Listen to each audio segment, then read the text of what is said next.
I think we'll wait a few minutes and start at 5 after. We'll let people get into the Zoom. Thank you, everyone.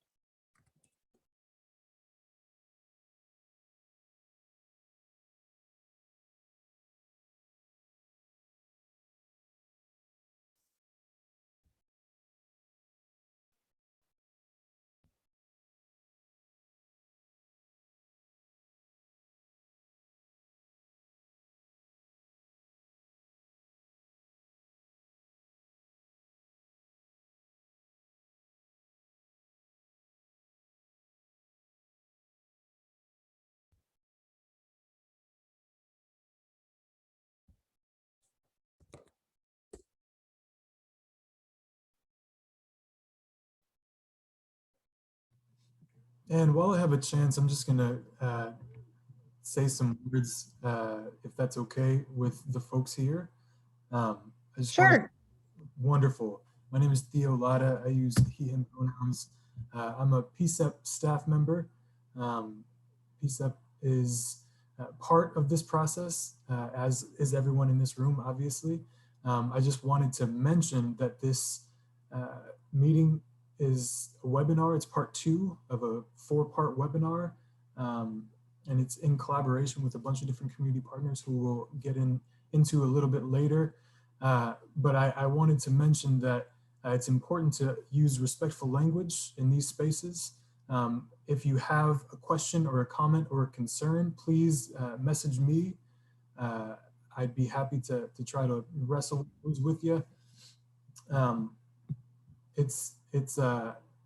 It's important to note that if there's any instances of Zoom bombing or any racist or white supremacist rhetoric or any abrasive discussions, then those folks will be removed promptly. And I will be the one doing the removal, which isn't, I don't anticipate that happening, of course, but just so everybody knows, that's the process. If somebody is rude, then that's, I mean, that happens sometimes. Miscommunications happen, but folks will be giving warnings in the event of rudeness. Anyway, welcome again. My name is Theo Lada, and I'm happy to see you all. Thanks for being here. Thank you, Theo. And thank you all. I'm Ann Campbell. I use she, her pronouns, and I'm with PCCEP, Portland Committee on Community Engaged Policing. As Theo said, this is a collaboration with a number of organizations, Portland State University, Oregon Humanities, and our wonderful speakers and their organizations. And why are we doing these webinars?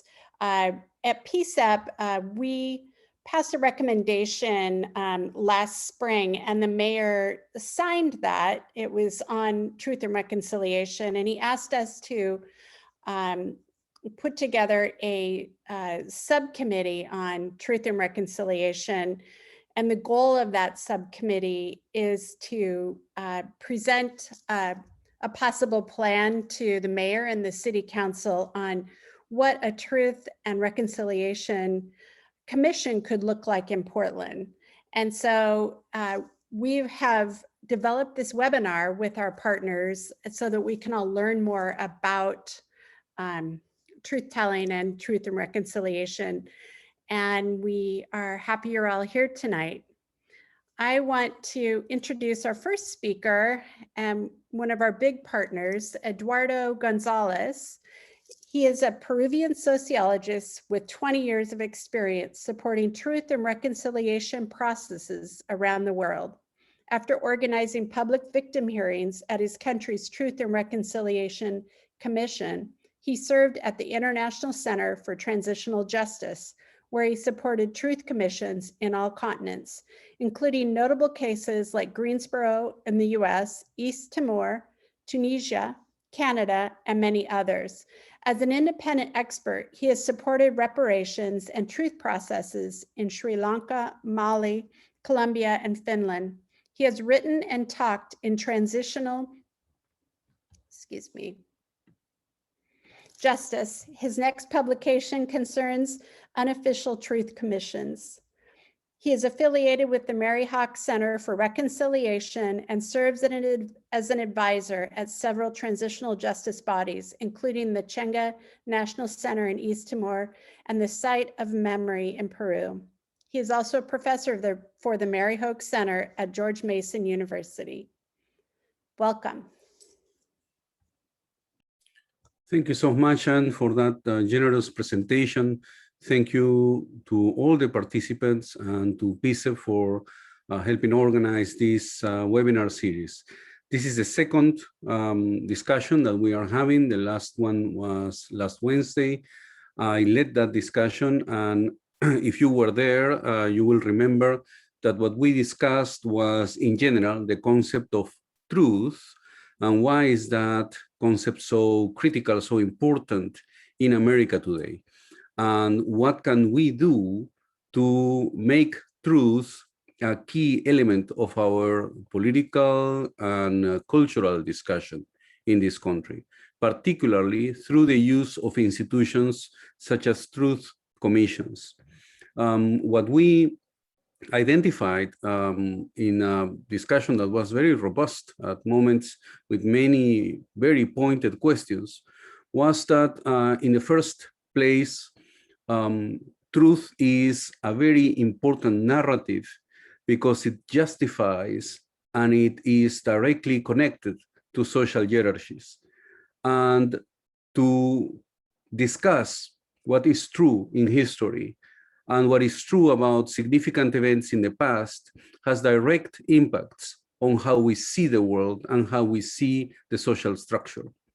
Similarly, we also said that truth does not have just impacts on the societal scenario, but also on our actual persons, on our identity, that the groups we belong to, the groups that have certain narratives about why society is organized in this way or another, the experiences that our groups have and have had has directly impacted who we are and how we see ourselves. Therefore, truth is not just a political, a societal issue, it's also very significantly an individual issue, something that has to do with our personality, with who we are, with our trauma, and with our vision of ourselves. And then we realized that in the middle of these sometimes intractable discussions about what truth is, there is an additional perspective, that of human rights law, that looks at truth, that is the clarification of events and the clarification of facts as an actual right, the right of persons who have suffered severe abuse, a component of the right of every citizen and every individual to have a holistic redress for any kinds of significant abuses. Without truth, without knowledge of what happened, without knowledge of the violations, their circumstances, the facts, the responsibilities, the impacts, it is impossible to seek for appropriate reparation or to seek criminal justice or to seek the transformation of abusive institutions. Truth, then, is an important element underpinning any quest for justice and for transformation. And what I presented in the last discussion, which was our first discussion, was how internationally an instrument called Truth Commission, sometimes called Truth and Reconciliation Commission, has emerged in a number of countries in the global south to address very serious human rights violations. And how those commissions work by gathering information directly from the persons who have suffered the abuses, which can be in the thousands, and to use that information in order to produce an authoritative narrative about the abuses that were suffered, so that remedy can be envisioned in the form of reparations, in the form of prosecution of perpetrators, in the form of institutional transformation.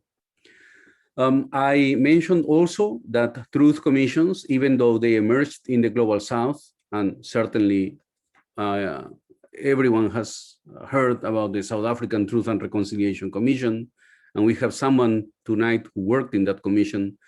Everyone has heard about it, but they actually have been established in all continents, and very interestingly, also in the United States. There are a few precedents in the United States of local truth and reconciliation commissions. And also, as I mentioned, a number of cities across the country, at least 20, are now establishing different truth-seeking initiatives, some of which are called truth commissions, some of which are called racial equity commissions, or have some other names.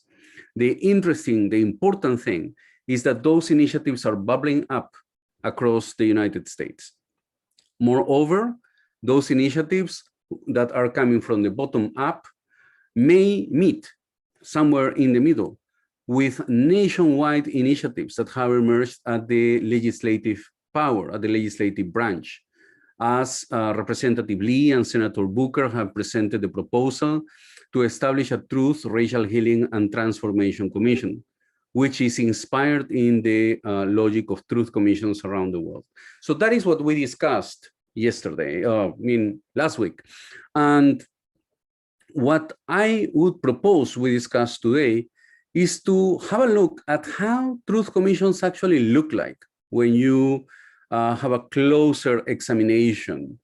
And I have today two very good friends who can share their experiences. One who worked with official truth commissions, that is commissions created by the executive or the legislative power in different countries, and another friend who worked creating grassroots truth commissions, that is a truth-seeking process that has emerged from the bottom up, from civil society and from communities that were directly harmed by racist violence in this country, in the United States. So we are going to hear from Ron Sly, a very good friend, professor at the University of Seattle. I met Ron, remind me, Ron, perhaps about more than 10 years ago when Ron was named by then Secretary General of the United Nations, Kofi Annan, to be a member of the Truth, Justice, and Reconciliation Commission in Kenya. The commission was established following severe confrontation around disputed elections, a confrontation that uncovered deep rifts in the Kenyan society, and the commission was established to address that. Ron is going to talk us about the Kenyan Truth, Justice, and Reconciliation Commission, where he served as a member. But I want to make sure that everybody understands that this is not the only experience that Ron has had with truth commissions. He is an expert in international criminal law and international human rights law, and he actually advised the South African Truth and Reconciliation Commission too in a previous incarnation. Then we have also a very good friend, Dave Ragland, PhD. Dave is an academic and an activist. We met in 2015, if I'm not wrong, in Missouri, right after the killing of Michael Brown. Dave, together with now Congresswoman Cori Bush, helped launch the Truth Telling Project. This is an initiative that has brought together relatives of people killed in racist incidents by white police, and that have come together to talk about their experiences, to talk about their suffering, and to talk about their yearnings for justice. Dave has dedicated his academic explorations and his activism to explore the intersection of truth-seeking, reparations, and durable reconciliation. So we have a very interesting conversation tonight with both Ron and Dave. I am going to raise a couple of questions for them on three specific issues. First, I want to ask them, and I think this is very relevant for Portland, about the motivations to establish a truth-seeking process. Why is it that this becomes at some point relevant or important? Second, I'm going to ask them about specific difficulties, about challenges that you face when you establish a truth-telling process, be it an official one, like the one in Kenya, or be it an unofficial one, like the one in the United States that started in Ferguson, Missouri.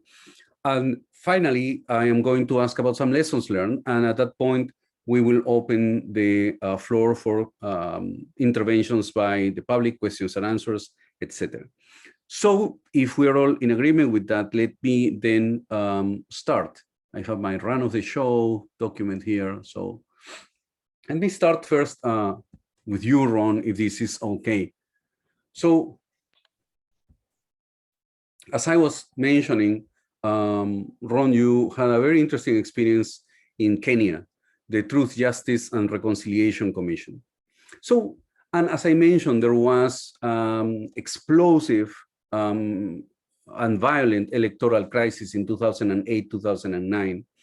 And that ended up in a movement, not just in Kenya, but around the world to establish a Truth Commission. So I wanted to ask you a little bit about the actual motivation. How come a Truth Commission ends up being something that is relevant about an electoral crisis and about violence that is linked to an electoral crisis? I am pretty sure that people in the call are not missing the parallels with the United States, where we have had a number of events indicating severe polarization and violence that is directly related to an electoral situation, to a vote. And we have had also acts of violence directed to public institutions that ended up in the death of Americans. So with that in the background, has that made you think a little bit about what happened in Kenya in 2008 and 2009, and how did that ended up in the establishment of a Truth Commission, Ron? Sure. Well, thank you, Eduardo, and thank you, Ann, Theo, and others for having me here. I'm looking very much forward to the discussion and to particularly engaging with you with some of the specific context of Portland and trying to understand to what extent the Kenya experience and the South African experience and other experiences that I've had some involvement in might be useful for you. As Eduardo mentioned, in Kenya, the Truth Commission arose out of violence that erupted out of a disputed presidential election. The violence was quite severe. There were about 1,000 people were killed, tens of thousands were assaulted and raped. Hundreds of thousands were displaced. And the violence went on for about 2 months. And there was a real sense at the time, and I remember seeing this, I was in the United States watching this on the news, but both what I saw and then also talking to people in Kenya once I went to work there, there was a real sense, a real fear that that violence was going to quickly devolve into a mass atrocity. And the violence was politically based, but it was also ethnically based. And that's in part because politics in Kenya is very much tied to ethnicity.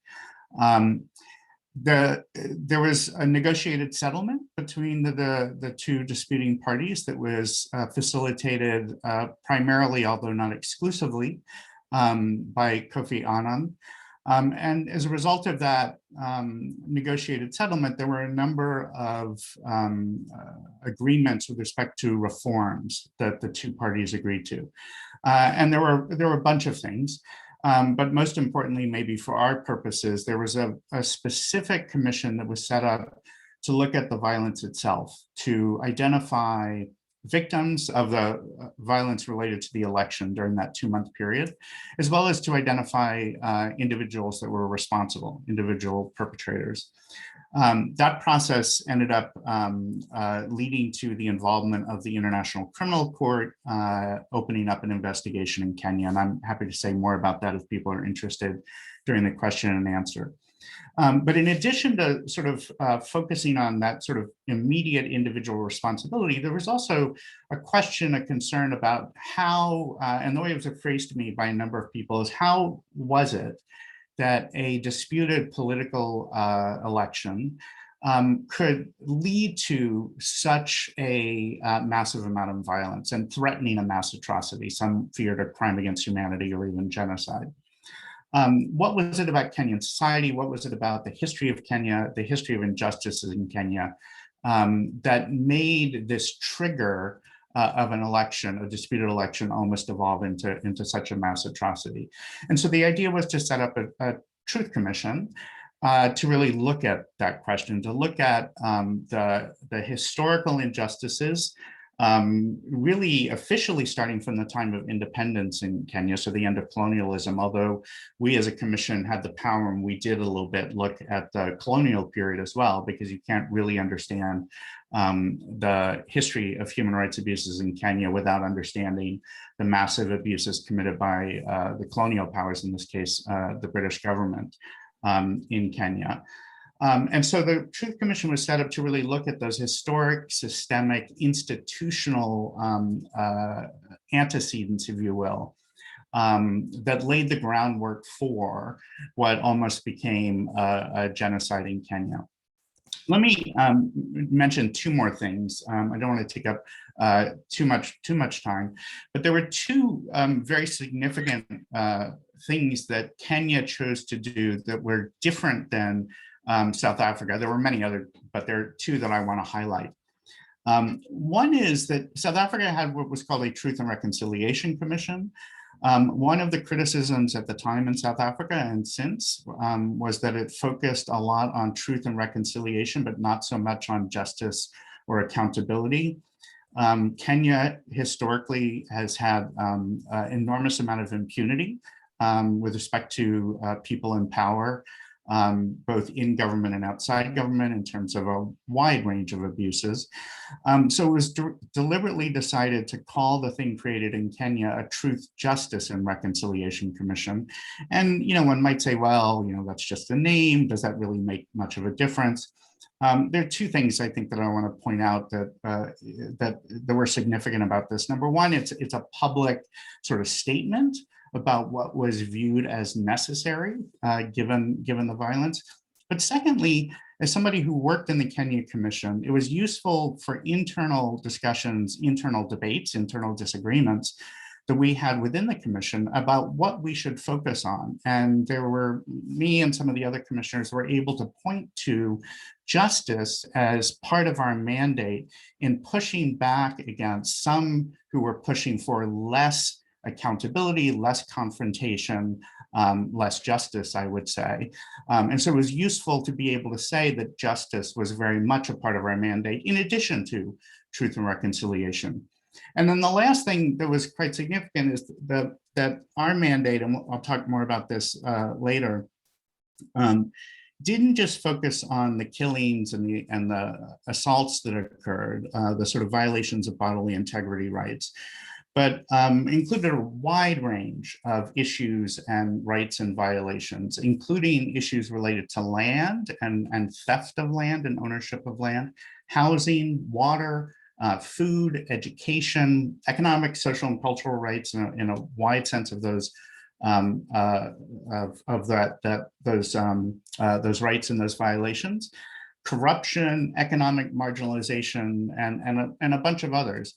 And again, this is a bit in reaction to the South African experience, which had focused primarily on those sort of acts of violence. And in fact, a lot of what the South African Truth Commission looked at a lot of the violations that they looked at were in fact also illegal under the apartheid regime. And while the South African Truth Commission did look at the crime of apartheid a bit, it was not a major focus of what the Truth Commission was involved in. And at the time, there was some criticism of this, and very much in retrospect, there's a lot of criticism of this, that the South African society, not just the Truth Commission, because there were other things going on in South Africa at the time, failed to really look at the crime of apartheid itself and the economic, social, and cultural impact that apartheid had, and frankly, individuals who benefited from, weren't necessarily perpetrators, but benefited from the crime of apartheid. So Kenya, at least at the time, didn't want that, wanted a much more expansive mandate in order to capture some of those other dynamics of the human rights violations that we were to focus on. Thank you so much, Ron. That is extremely interesting. And let me now go on to Dave. Dave, so could you share the experience, which is not a national experience, but a localized experience? What was the set of circumstances, the scenario that provoked the reflection that perhaps a truth-telling process would be significant and important to address and transform racist inequality in Ferguson, Missouri? Could you talk to us about that experience? Sure. Thank you, Eduardo. It's a pleasure to be here with Ron and Theo and Ann and others. Thank you for hosting this. I'm really happy that Portland is thinking about doing this work and doing some organizing around it. And my background, as Eduardo mentioned a little bit, is as a peace and conflict studies scholar. And at the time when Mike Brown was murdered, I had not been, an activist per se who was on the ground and, in protest situations. I had previously done that around some of my anti-war convictions. And I have been doing research around restorative justice, looking at restorative justice in the classroom, looking at violence as a social problem, and using education as the lens through which I was thinking about it. And so, when Mike Brown was murdered, I just happened to be in St. Louis. He was murdered on my mom's birthday, August 9th. And it's also my nephew's birthday. So I was in between the semester.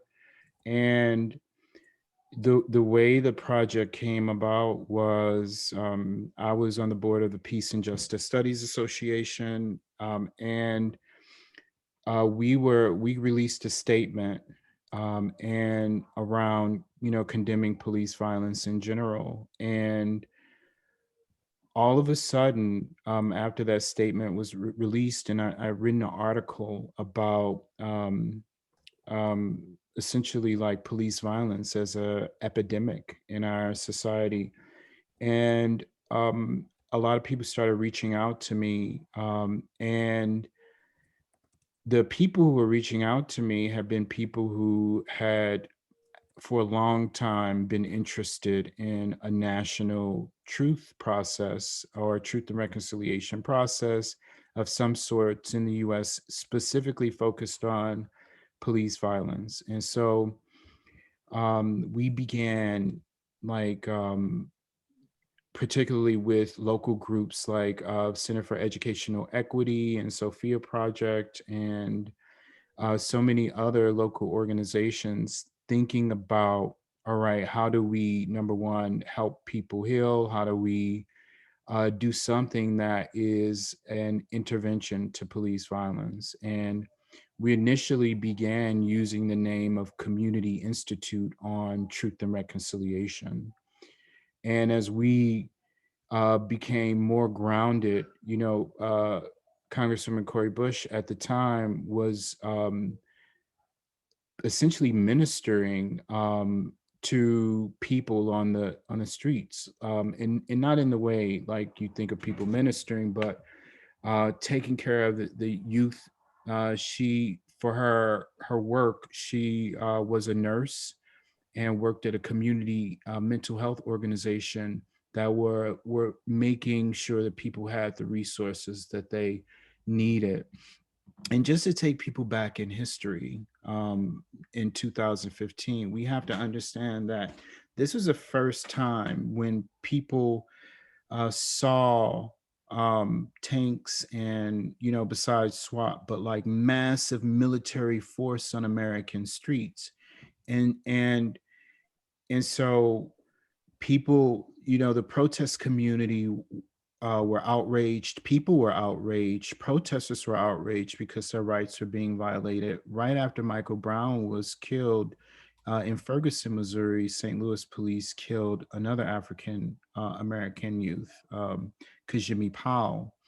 And that in a sense made people in the region see the connection between Ferguson and St. Louis, as having similar patterns of police violence, and having this kind of historical kind of poll tax in a way, right? And not to vote per se, but like a tax if you're being Black and living in these neighborhoods, because there's about 40 or so small municipalities surrounding the city of St. Louis, and Ferguson being one of them, that you can drive through, and the speed limit will change abruptly.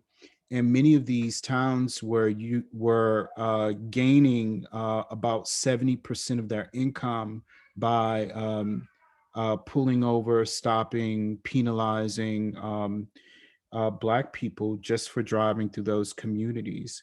And people were losing jobs and all kinds of things around that. And the year before that, the BBC did an in-depth report about St. Louis called the Delmar Divide. And that described how north of Delmar, primarily African American, there were substantially less infrastructure and financial support coming from the main city body that were funding essentially south of Delmar, which was disproportionately white, right, in comparison, right? And so so there's this history there, in addition to a bill in the 50s that went to the St. Louis Board of Aldermen, which tried to legislate taking funding from the north side of St. Louis that was becoming Black in the 50s. Now that bill passed, but what essentially happened was that very thing, where funding was essentially starved, right? The north side, which was mostly Black, was starved. And so with that history, we were thinking about how do we create a process to help people heal, but also intervene in police violence, which is so connected to the economic disparity and humiliation people were experiencing in St. Louis. And when we initially came, it was myself, Corey, and Tony Neal, and folks from the Peace and Justice Studies Association. So local and some national groups came together and proposed something in a community meeting. The community activists said, yeah, we need something like this, but we want truth telling, not truth and reconciliation, or not reconciliation per se, because there was a perspective of South Africa, the South African Truth Commission, as missing out on the pieces that Ron talked about. In addition, what we were really feeling in Ferguson and is that the U.S. government, particularly since it was attacking its own citizens, did not have validity. They lost their moral authority, and so we chose to be a project that was a community empowerment, truth hearing process where people came and told their stories. And that would be a part of creating our own narrative and helping to educate Americans about what was happening in Ferguson, not only in Ferguson, but cities all over the country, because we had relatives of Tamir Rice and Sandra Bland and so many others come to Ferguson to tell their stories, even relatives of some previous, historic racial violence. And so that, in addition to us doing that in Ferguson, we put out a call after our first set of hearings for communities around the country to have conversations around that.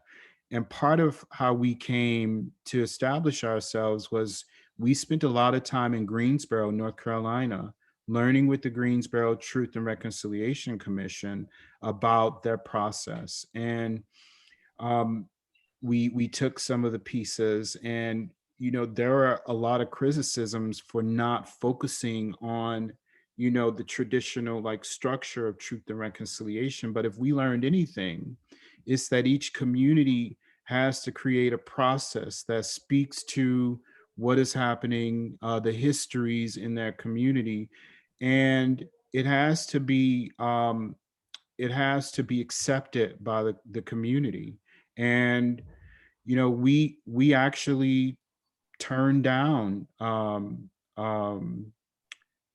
I guess invitations from the State Department and from the state police and the local police at the behest of community members who, many of them were activists and were being targeted. They were being doxxed, their information put online, and there was an entire very heavy culture and I think experience around creating a process in the midst of a protest movement and the Ferguson movement, which led to the rise of Black Lives Matter.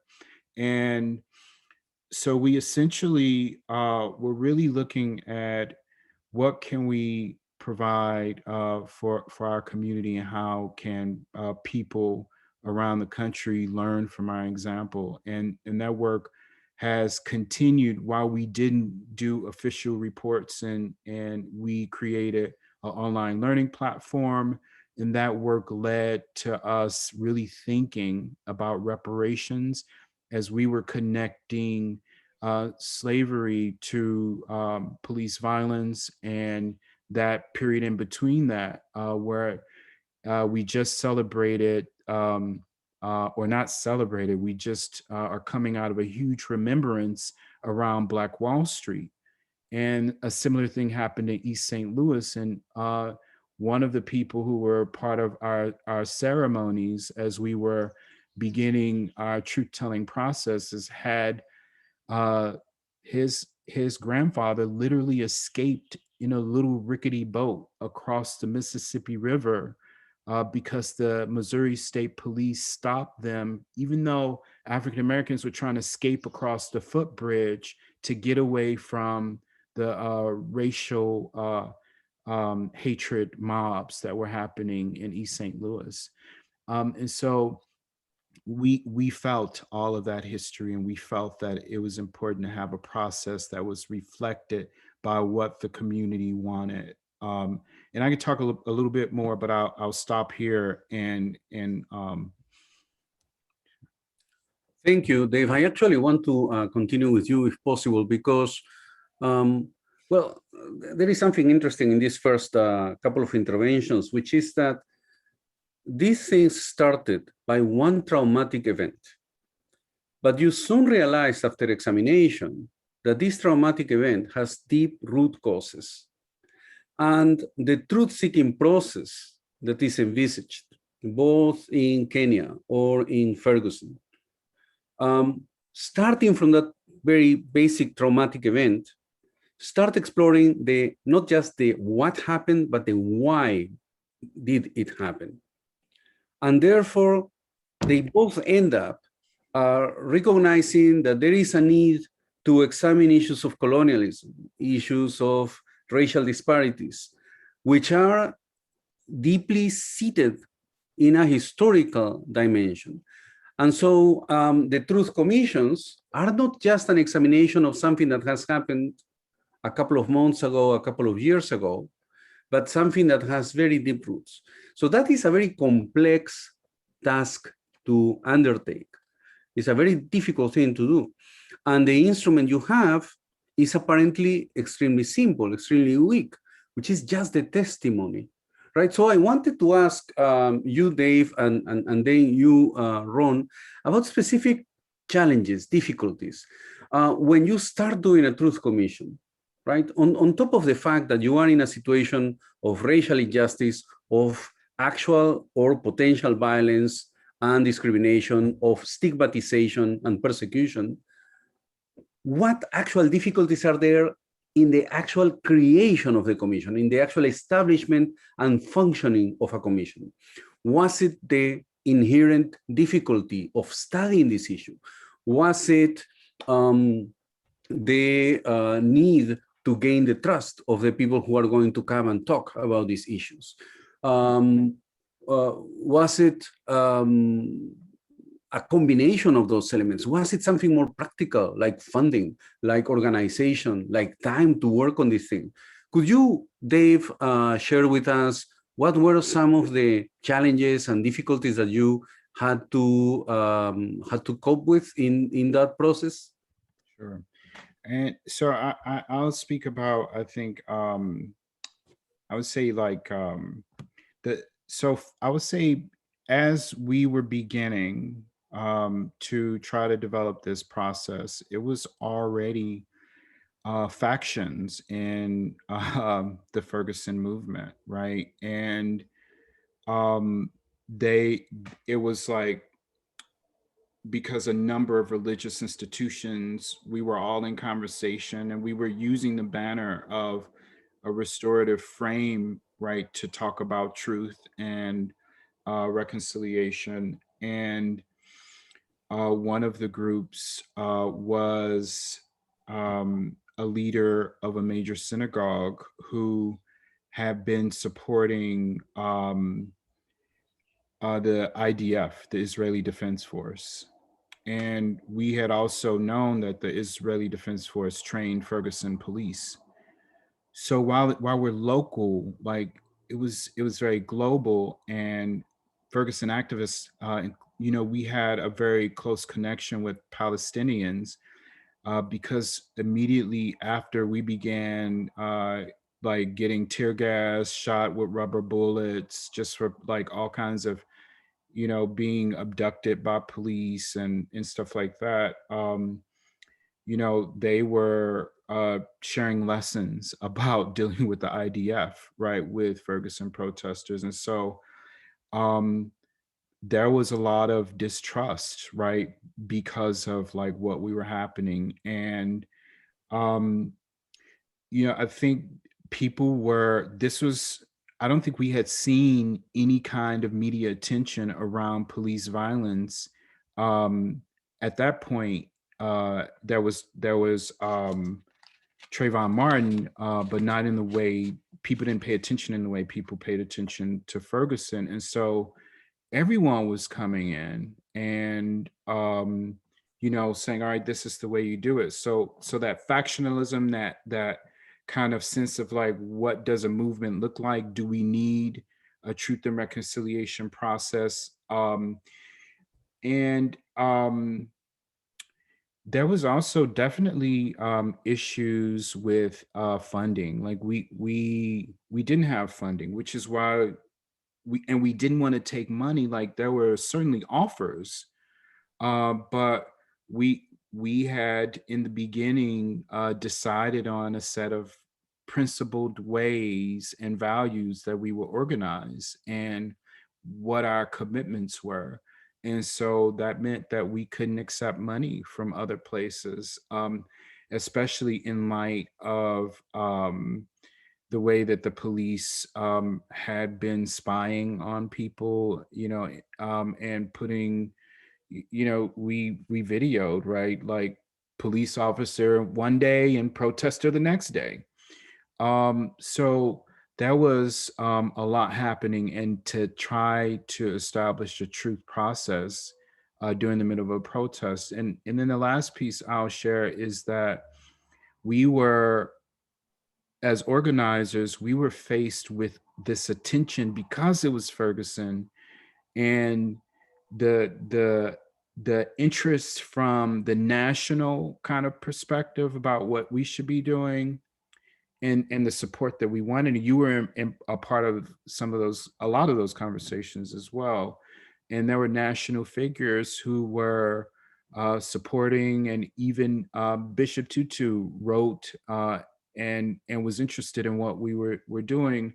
And so there was just a lot of difficulty, like teasing out like our support for and belief that it was urgently important for there to be a national process, but that it was also even more important for us to do something in our own community and what that meant for community. And so the funding piece is really important because like while we've maintained like a presence even post hearings, there's still more to do. And you know, at that same time, a number of groups established that had public, or I'm not going to say public, but that had official support, but were really aligned with the leadership that were the same folks who allowed police to do, you know, to violate the law, basically, as we were protesting peacefully. Dave, thank you so much for that. Let me turn to you, Ron. And in this case, well, the difficulties had even a name, right? Ambassador Kiplagat. And let me tell you guys about this.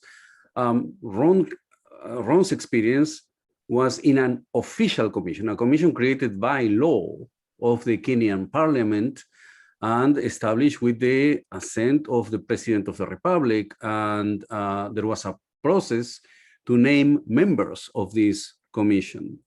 And so when a commission is official, that process, well, inevitably has some political component. And therefore, the chairperson of the Truth Commission, Ambassador Kiplagat, ended up being a very problematic person. So what happens when, if I can say so, the enemy is in the commission? So Ron, could you share a little bit about the challenges that in this case were clearly very, very political challenges? That is one thing. And the other one, perhaps, you have described a Truth Commission that is incredibly ambitious, that is not just looking into the violations that happened during the electoral crisis, but that is asked to look into the entire Kenyan history in a way. So, you know, that has to be an intrinsic challenge too, how to do such a very ambitious examination of the past. Could I motivate you to share with us some of the challenges you guys faced? Sure, Eduardo. So we face lots of different challenges, and some of the same ones that Dave talked about. Funding was a big issue, and I'm happy to talk about that more later if you want. The issue that Eduardo highlighted about Ambassador Kiplagat, let me say a bit about that. There's an enormous amount that one can say about that situation. And I want to try and be somewhat brief. So the Kenyan Commission was set up with 6 Kenyan commissioners and 3 international commissioners. The 6 Kenyan commissioners came from a wide diversity of backgrounds in terms of ethnicity, in terms of experience, in terms of parts of the country. The South African Truth Commission also had a large amount of diversity, and at least in those 2 contexts, that was very important, particularly in a country like Kenya and also in South Africa. In Kenya, where there were enormous divisions based upon ethnicity, it was just important to have people representing different important constituencies, particularly but not exclusively ethnicity. And Ambassador Kiplagat, who was chosen to be the chair of the commission, was somebody who had been in government. He had been a high-level official in the government of Daniel Arap Moi, who was effectively dictator in Kenya for, I think, 27, 24 years, I can't remember. An enormous amount of atrocities were committed under his time. And I remember when Kiplagat was first appointed, I had a conversation with another person who does a lot of work on transitional justice, who very strongly felt that he shouldn't be on the commission because he'd been a part of this problematic government. And my position at the time, which is still my position, was that the mere fact that he was in a government that had committed atrocities in and of itself couldn't be disqualifying. And in fact, if part of what our mandate was, and if we were going to be serious about reconciliation, it might be useful to have somebody who was in that sort of government, as long as he, in this case, or she, in other cases, had not been directly involved in human rights violations. And at the time, there were some rumors, but there was no hard evidence. There was an allegation that Ambassador Kiplagat had attended back in 1984 a high-level security meeting consisting of high-level military, police, and other security officials about 48 hours before the largest military action within Kenya by the Kenyan government was undertaken that resulted in the largest massacre in the history of Kenya. And so it was alleged that he was at this meeting and participated in this meeting. And he first said, he denied that he was at the meeting. He denied it happened in a very remote part of the country. He denied he'd ever even been in that part of the country.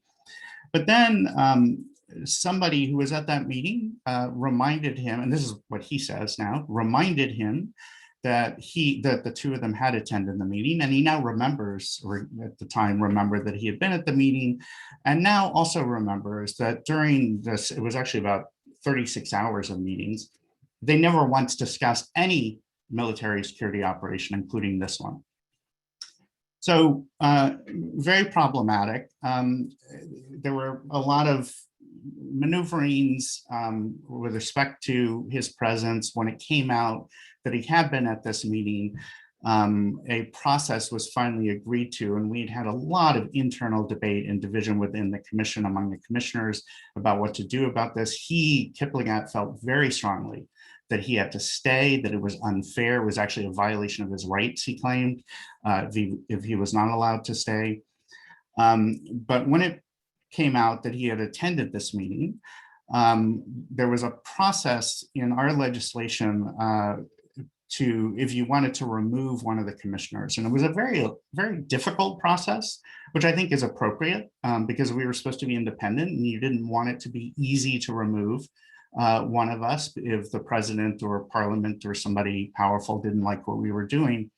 But he finally agreed, and the government finally agreed to have this sort of elaborate process occur. To make a very long story short, he left us for about 14 months. That's when we did a lot of our mandate related activity, our statement taking, our hearings. He then came back and we kept him away from matters that were involved. He was actually implicated in 3 different things we were looking at, including this massacre. And we kept him away from those. We created sort of a firewall so that he didn't have access to those investigations or information. And I'm pretty confident that we were able to do that. And one of the things I point to sort of to outsiders is that in our final report, one of our recommendations is that he should be investigated for these crimes. And if the evidence warranted, he should be prosecuted for the crimes. And we also recommended that he never hold any sort of public position, regardless of what that investigation might show. It's the only time, I believe, that any Truth Commission has ever had that as part of its finding with respect to any of its commissioners, much less its chair. So to step back, I mean, there's a lot of weeds here that I'm happy to go into if you're interested. But to step back, I think it's really important to pay close attention to who's appointed and who is a member of these sorts of commissions. You want diversity. You want people who come from different positions, different places in society, but you want people with integrity. from each of those places. You don't want somebody who's going to come with, in our case, literally blood on his hands. Secondly, I think you also want to have a process, and it needs to be, particularly if we're talking about a government commission, I think it's appropriate for the process to be somewhat difficult, but a process for dealing with things like this. Dealing with allegations with respect to a commissioner, dealing with allegations that maybe should lead to either recusal or removal of a commissioner. So that was one major challenge. And then the other one, just briefly, and I touched upon this earlier, and I think Dave's comments, I think his first set of comments nicely illustrated, right, the importance of this sort of broadness of the mandate of these sorts of processes, not just looking at the Michael Brown killing in and of itself, but looking at, right, the context, not just the post-election violence, but looking at the context, looking at the history. So we had this very enormous mandate, which I think was appropriate for us to have. Some people criticized the Kenyan parliament for giving us such a broad mandate. But I think it was appropriate. I think the challenge to us, and quite candidly, we didn't rise up that well to this challenge, was to prioritize and strategize around that broad mandate to figure out then, given, because there's no way, we were supposed to exist for 2 years, we ended up existing roughly for 3 or 4 years, depending on how you count it. There was no way we could look at all of the land issues, all of the corruption issues, all of the killings, all of the torture, all of the human rights violations over, I think it was about a 50-year period in our mandate. And then, of course, the colonial period, which we also looked at. We couldn't look at all of that. So we needed to prioritize what to look at. And I don't think we did such a great job of that, but I think that was certainly the challenge that we should have been up to. Secondly, we also developed sort of new mechanisms to deal with challenges that we face. Dave made a comment earlier, and I feel really strongly about this, that if you're thinking about a commission like this in Portland, it needs to be very much centered on Portland and what Portland needs and what the people in Portland are interested in. So, you know, you should not say, oh, there was this great commission in Kenya, which was sort of good, sort of not good, great commission in South Africa, Greensboro, wherever it is, let's just do that, right? It really needs to be tailored to the particular context in which you're in. And I would even say, right, it's even open, or maybe not, I haven't followed your process so well, but I think there is a question, is a truth commission useful or not, right? And I think to answer that, one needs to look at, well, what is it that truth commissions can do? And is that something that would be useful in the Portland context? So there were two innovations that we did. We sort of did some of the traditional stuff that truth commissions did, but because of our broad mandate and because we were to look at economic, social, and cultural rights, what we quickly realized was that the more traditional mechanisms of statement taking and public hearings didn't actually do a very good job at capturing some of those issues, some of those sort of systemic institutional issues, particularly with respect to economic, social, and cultural rights. So what we did is we put together a team to go out throughout the country and hold what we called focus group discussions in about 100 different places throughout Kenya, getting a diverse group of people in a local community together and really have a guided conversation about these sorts of issues. And those ended up being very valuable in terms of getting stories, narratives, experiences with respect to these issues. And then the other challenge we faced, and this is pretty common to most of the sort of official truth commissions, is it was very difficult to get women to participate and to participate in the statement taking and in the hearings in particular. And so what we did is we developed women-only hearings. They were sort of more town hall type processes. And we had, I think, over 100 of those in different parts of the country. And it was only women commissioners, only women staff, and only women from a local community. Women also participated in the more public parts of our process, but if they wanted to, they could either do both or only participate in this safer, more private space to tell their stories. And that actually ended up leading to an enormous amount of information and participation by women in Kenya, far greater than any other truth commission. So let me stop there and let Eduardo pose his last set of questions for us. You're muted, Eduardo. Yes, the most said phrase in the pandemic, no? So Ron, let me continue with you if possible. You have already started.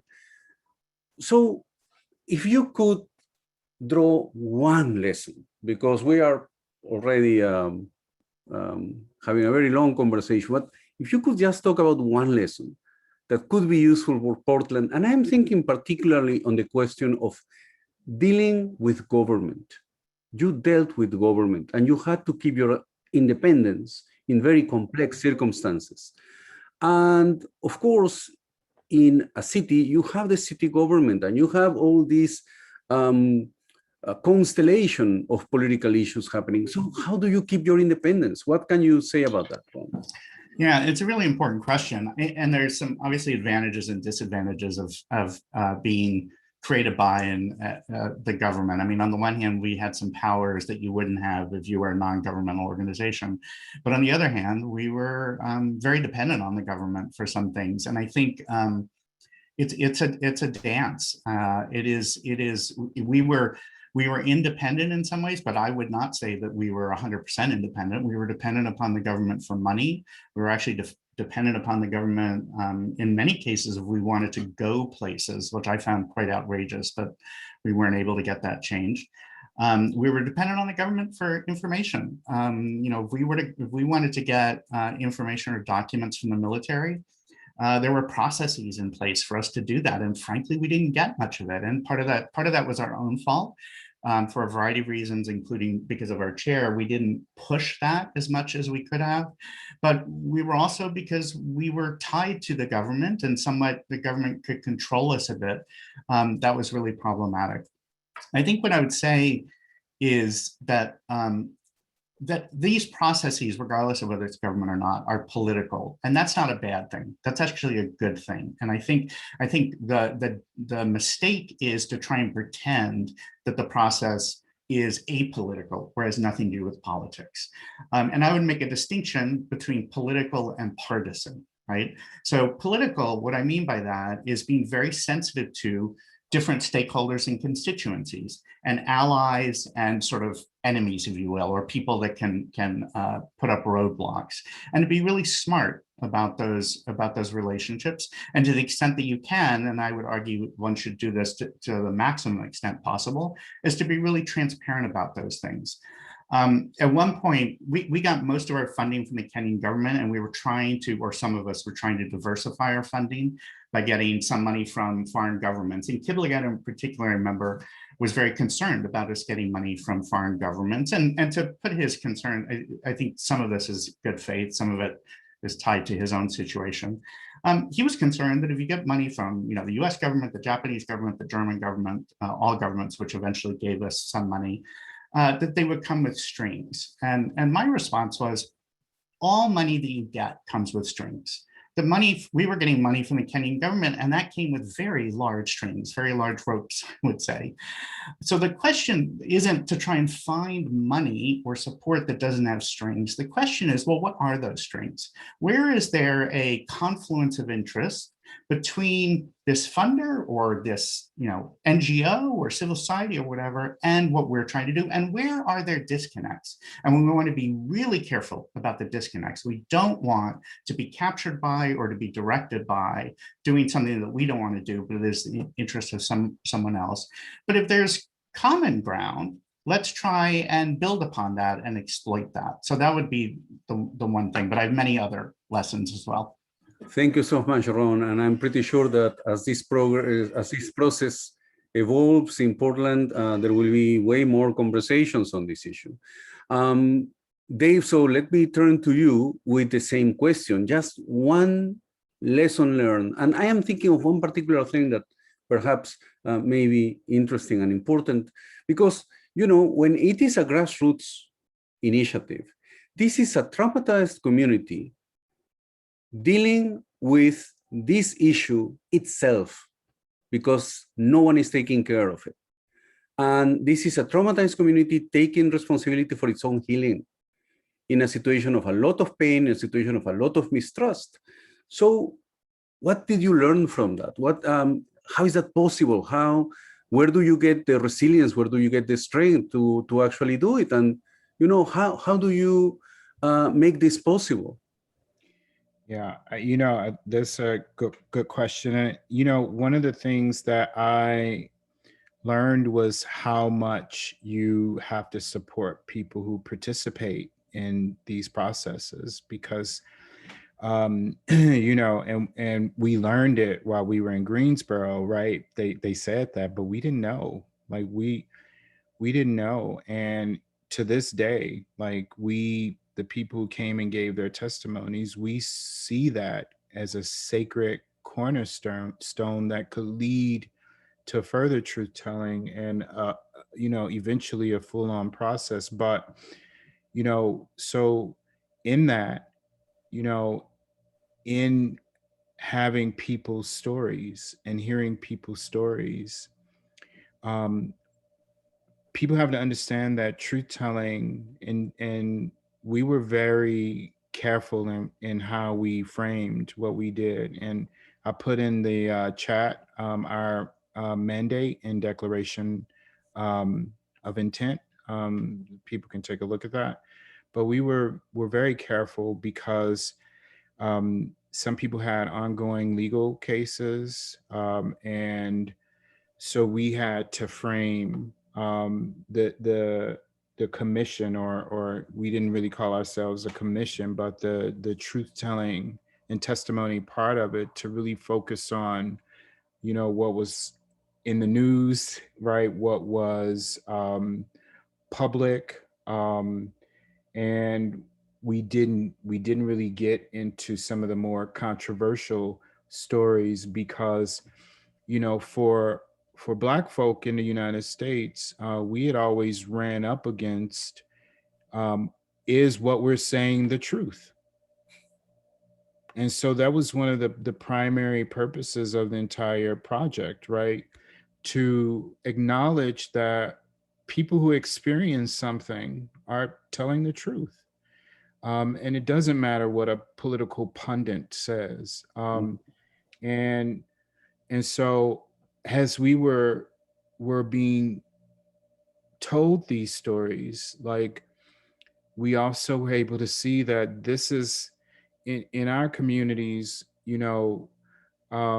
we see truth telling as, not just a part of transitional justice, right? But as this urgent communique about our human dignity that has been ignored, right? So while the US was, in Nuremberg, establishing the principles that roll down and form what we were doing, Black folk were being lynched, right? While the US was off fighting fascism, lynched in their uniforms.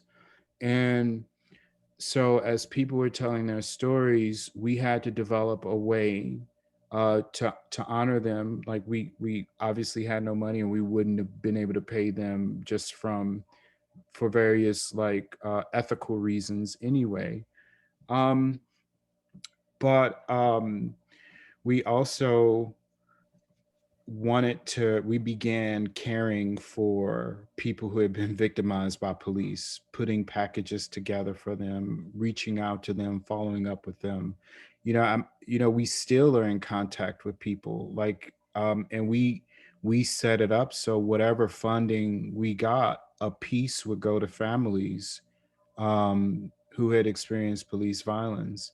And that worked for us because this was not our full-time job. And even the academic institutions that I was teaching in supported these efforts at the time. And so, that piece about holding stories sacred and looking at that as a matter of human dignity and bringing more than the legal process, because while a formal process really involves legal mandates, there has to be spiritual elements, ways that we are taking care of each other. And we had During the commissions, we had psychologists and healers and all kind of, folk who were dealing with that. And we tried to deal with that element and couch what we were doing and create sacredness about it. And it was even the place where we held the hearings was at a place where a church where activists took refuge at during the protest. And, I can't speak to how difficult it was to try to put something on in the aftermath of those protests. But that's one of the most important lessons that I'm learning or had learned, right? The sacredness of what people are doing. And there's more. And we wrote an article together called 10 Lessons We Learned About Truth and Reconciliation. But I will say, there's a restorative justice practitioner at Restorative Justice for Oakland Youth. Her name is Jody Geddes. And she said in a recent, we were on a panel together for the Baha'i, the National Baha'i Organization. And she said that there's never a place where truth telling should be happening and reparations is not a part of the conversation. Especially in official, government mandated kind of perspectives, because of the way that the government often is complicit in violence against communities, whether it intends to be or not. And then even if someone is killed by police or harmed, if you look at big cities and the way economics work, often people from lower socioeconomic statuses, when there are large, payments like this, they come out of, people who are most marginalized. Like their kids are gonna have to pay that in the future. At least a share of it. So I think it's really important to think about repair and reparations in ways that are addressing these what are moral and harms that I think our human rights framework is only kind of even catching up to at this point. Pretty much in agreement. Well, I think, are realizing how in this apparently simple word, truth or truth-seeking or truth commission, so many dimensions converge, the political, the legal, and certainly the spiritual, the healing one, right? This distinction between what is sacred and what is profane, what is holy, really, and what is made holy by the action of those who have suffered and the words of those who have suffered. This is extremely significant. Thank you so much, Dave. Thank you so much, Ron. And I think you have been taking questions both in Slido and in the chat. Why don't we go over to you and you can lead us in the questions for our panelists, Dave and Ron. Thank you very much. And thank you, Ron and Dave and Eduardo. This was a wonderful evening. I really appreciate everything that you've said. We do have some questions. For Dr. Ragland, did police come listen and did that matter? Yeah, I saw some police that I recognized there, but it didn't matter to us. It depended on which people were testifying to, because different people said that they didn't want police there.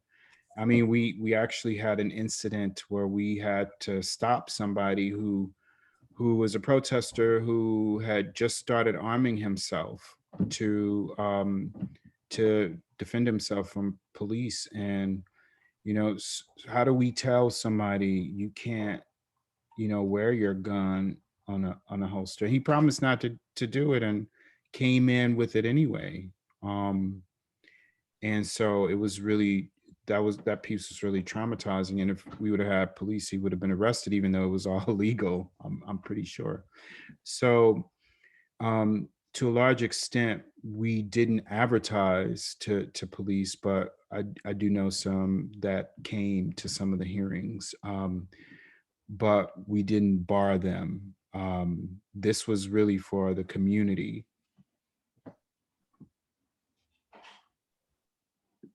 Thank you.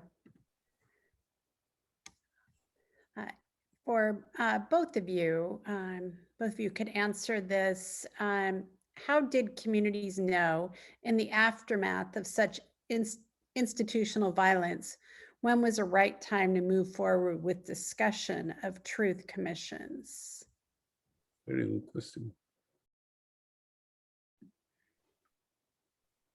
I also just want to add something on to the last thing that I said, is that most of the people who were policing Ferguson didn't live in Ferguson. So some people might counter, well, they're part of the community too, but it essentially felt they were occupying the community, as did most of the police who policed in my neighborhood, which was right next to it. And I completely forgot the last question as I said that. Oh, thank you for adding that. The last question was, how did communities know in the aftermath of such institutional violence, when was a right time to move forward with the discussions of truth commissions? How did it begin? Mm-hmm. Do you want to go first, Dave? Sure. So we knew, because it just felt like everything and all of the conversations were leading to this. I mean, like, we initially started off with like dialogue groups, and they were white and Black dialogue groups, like multiracial dialogue groups, and then those groups broke up, and there were Black dialogue groups and white dialogue groups, like people divided into affinity groups, right? Because there was this feeling that people were not understanding what was being said, or like if someone would say Black Lives Matter, someone else would say Blue Lives Matter, and that was offensive. And sadly, for people hearing Black Lives Matter, they couldn't hear anything other than, oh, you're saying, and so that was the kind of conversation that we were at nationally at that moment. And so while, it felt like we had come a long way, we had a Black president, and I didn't think that, but I'm just saying, like, largely this is what people were thinking. We weren't in a place nationally to really have a conversation. And so we almost, didn't do it, but the momentum of the social movement pushed us. I mean, I think, so, listening to Dave, I mean, I think what happened in Ferguson, right, was a much more organic, sort of grassroots driven process based upon the needs of the people there, irrespective of what, whether local, state, or national government thought was appropriate. And so I think, that's one touchstone of, when to have these conversations or when to debate them, right? It happens, it's needed. I think in Kenya, to summarize the history a bit, is that there was sort of a period of optimism in Kenya in the early 2000s with a new government coming in, actually with Moi, the person I referred to, being voted out, or actually, I guess he left, and there was an election.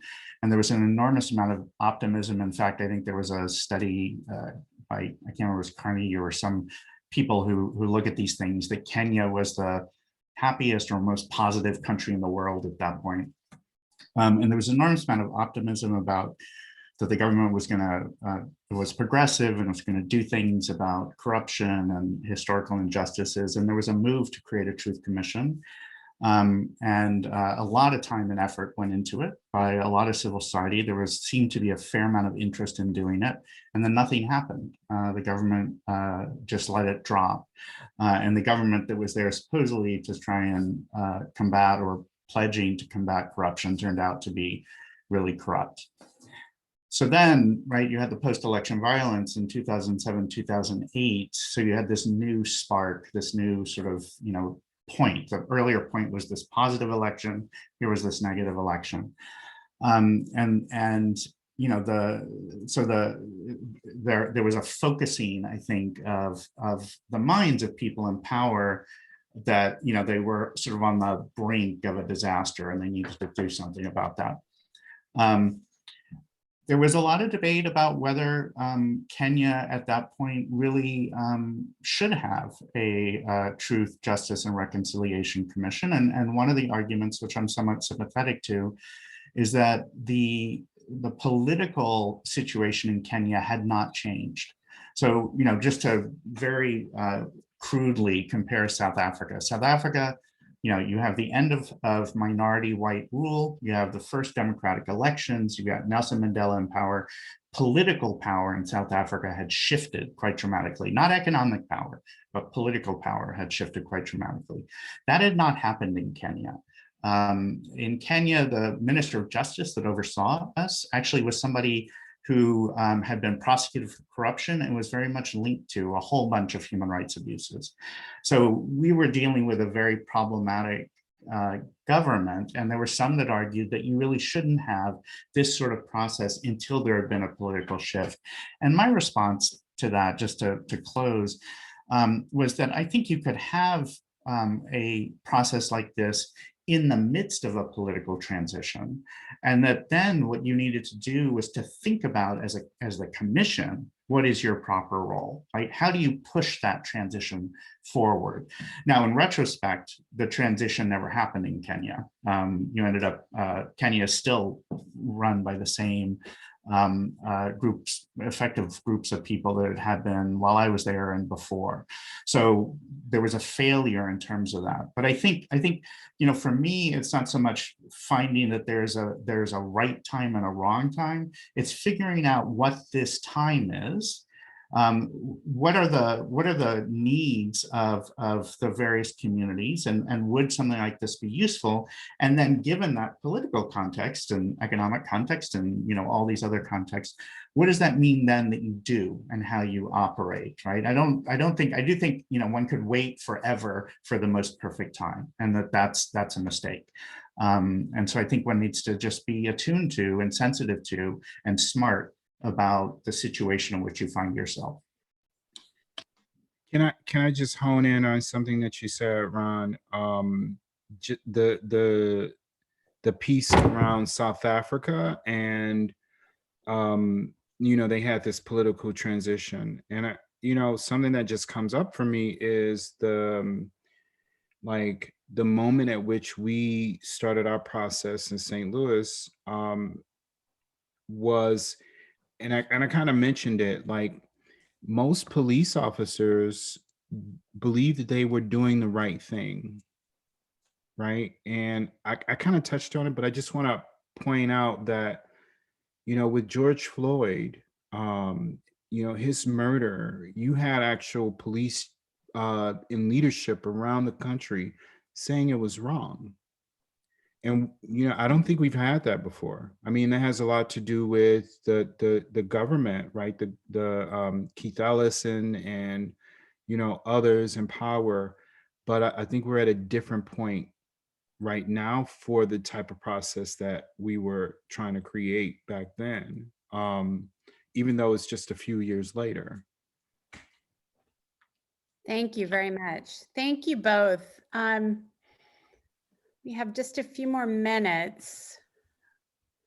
Let's see. I think what I want to do with these last few minutes is I want to thank you both. I want to tell those that are listening that we are capturing all of the questions and we are bringing them forward as we discussed, this is a 4-part series. And so we hope that you join us next Wednesday as we continue to learn.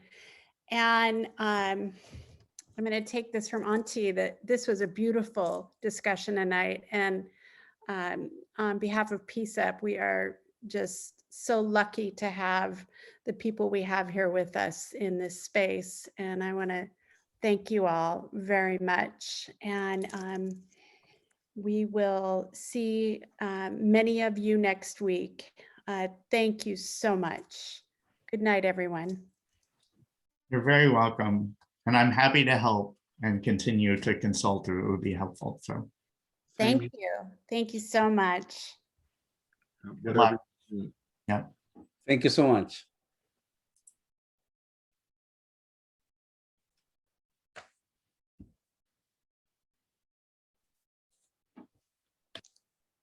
Great. Nice conversation, guys. That was good. Thank you. Thank you very much. You're welcome. I didn't know whether you wanted us to hang out or not. I thought perhaps we went longer. We touched so many topics, and I'm Yes. wondering if that exhausted a little bit the public at the time of making questions. But I really learned a lot. This was really interesting, guys. It was so interesting. And as we discussed previously, we will have a larger debrief. I'll speak with Lakiana and Taji, and we'll set that up as we go forward. Oh, hi, Lakiana. So I know that Laurel wanted to set that up as well. And I didn't get to all the questions. That was just such a wonderful, wonderful presentation. Right. So there were questions coming also through Theo, I think. Yes, and I put them in the Oh. run of show. Thank you, Kristen. That was great. Yeah, I put them in the run of show, and I just felt like we would be running out of time. So I thought we could somehow, we talked about kind of including some of those, as we move forward into our 4th session. So maybe we could talk about that together.